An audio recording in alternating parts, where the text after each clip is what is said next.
ศูนย์ค้นคว้ากสิกรรมแขวงหลวงน้ำทาเป็นสถานที่แห่งทำอิฐของสาธารณรัฐประชาธิปไตยประชาชนลาวในการค้นคว้าแนวพันธุ์ข้าวบาเล่และข้าววีดทั้งศูนย์ได้มีการค้นคว้าแนวพันธุ์ข้าวบาเล่8สายพันธุ์และแนวพันธุ์ข้าววีด150สายพันธุ์ในเนื้อที่5เฮกตาร์โดยฤดูกาลนี้ก้าวเข้าสู่ปีที่2เพื่อเพาะพันธุ์เป็นแนวพันธุ์ข้าวปลูกที่เหมาะสมในฤดูกาลต่อไปท่านประดิษฐ์จันทันวงศ์หัวหน้าศูนย์ค้นคว้ากสิกรรมแขวงหลวงน้ำทาได้ให้สัมภาษณ์ต่อทีมข่าวโทรภาพแห่งชาติว่าทางศูนย์ได้มีการเริ่มลงมือในการปลูกข้าวแต่เดือนธันวาคม 2024 5 เดือนมีนาคม 2025 โดยอายุของการปลูกข้าว90 วันปัจจุบันเตรียมพร้อมในการเก็บเกี่ยวผลผลิตทดลองแนวพันธุ์นี้มันเพื่อจะคัดเลือกให้ได้แนวพันธุ์ที่ดีเด่นเหมาะสมกับสภาพอากาศแล้วก็ดินฟ้าอากาศในท้องถิ่นนี้เพื่อเป็นแนวพันธุ์ดีเด่นและเป็นการเป็นแนวพันธุ์ส่งเสริมเพื่อเอาแนวพันธุ์ดังกล่าวนี้ไปผลิตและส่งเสริมให้ชาวเกษตรกรได้ปลูกเพื่อสร้างรายได้ให้แก่เศรษฐกิจครอบครัวแล้วเนาะเพราะว่าข้าววีทหรือข้าวบาเล่นี่เป็นพืชเศรษฐกิจนั่นแหละที่ผลิตและป้อนโรงงานเนาะที่ว่าประเทศพวกเรานี่ก็ถือว่าคงเขตอาเซียนหรือว่าต่างๆนี่ก็นำเข้ามาจากต่างประเทศเป็นส่วนใหญ่และผลผลิตของพืชนี้เพราะว่าพืชนี้มันเกิดอยู่ในเขตหนาวเนาะแต่ว่าเขตที่พวกเรานี่ก็เป็นเขตหนึ่งที่เหมาะสมโดยเฉพาะเป็น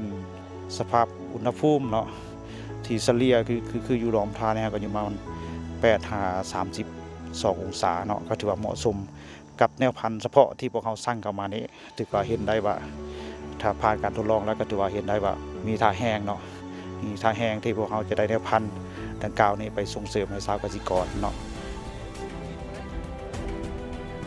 เมื่อเห็นได้ถึงความจำเป็นในการส่งเสริมการค้นคว้าคือการพัฒนา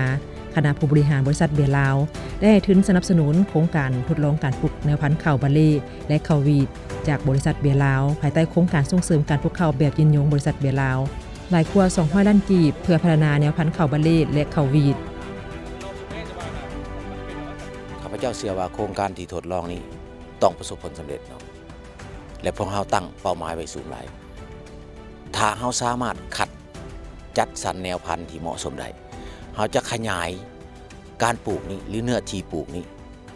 ออกไปข้างนอกให้ประชาชนมามีส่วนร่วมและพวกเราก็จะใช้พนักงานภาครัฐของพวกเรานี้ซึ่งเพิ่นเป็นแหล่งที่มาของวิชาการและมีวิชาการที่เก่งเพราะฉะนั้นธุรกิจก็ให้มีการประกอบส่วนชุมชนประชาชนก็ให้มีการประกอบส่วนเพราะว่าดินหน้าของข้าเจ้าหันเป็นของประชาชนให้ประชาชนนี่มาปลูกเฮาสนองแนวพันธุ์ให้ประชาชนเป็นคนปลูกธุรกิจเก็บซื้อคืนทั้งหมดแขนงการของภาครัฐต้องออกมาช่วยเหลือเฮ็ดใดให้มันเกิดการสุกอยู่ตัวนี้ให้มันเกิดความยืนยงให้ได้ประชาชนก็จะได้เงินเพราะว่าเฮาซื้อข้าวบาเล่หรือว่าข้าววีททั้งหมดหันกลับมาป้อนโรงงานของพวกเฮาและมันเป็นราคาที่ดีหลายข้าพเจ้าสามารถตอบได้ดีก่อนการปลูกข้าวโครงการทดลองในฤดูกาลปีนี้เนาะพวกเขาก็ได้รับการสนับสนุนจากทางบริษัทเบียร์ลาวเนาะเพราะก็เนี่ยมาจากทางรัฐบาลเนาะก็มีงบประมาณในการนำใช้เขาในบวงนี้ก็มีข้อจำกัดเนาะดังนั้นจึงว่าพวกเขาก็ประสานงานและสมทบกับบริษัทเบียร์ลาวและก็เนื่องจากทางบริษัทเบียร์ลาวก็มีความสนใจเนาะเพราะว่าเป็นผลิตภัณฑ์ที่เป็นวัตถุดิบที่ป้อนโรงงานเบียร์ลาวนะเพิ่นก็ให้การสนับสนุนพวกเขาเป็นทุนฮอนแล้วเนาะโดยเฉพาะงบประมาณเนาะจำนวนหนึ่งโครงการทดลองปลูกแนวพันธุ์ข้าวบาเล่และข้าววีดจากบริษัทเบียร์ลาวภายใต้โครงการส่งเสริมการปลูกข้าวแบบยืนยงบริษัทเบียร์ลาวตั้งอยู่บ้านน้ำจางเมืองหลวงน้ำทา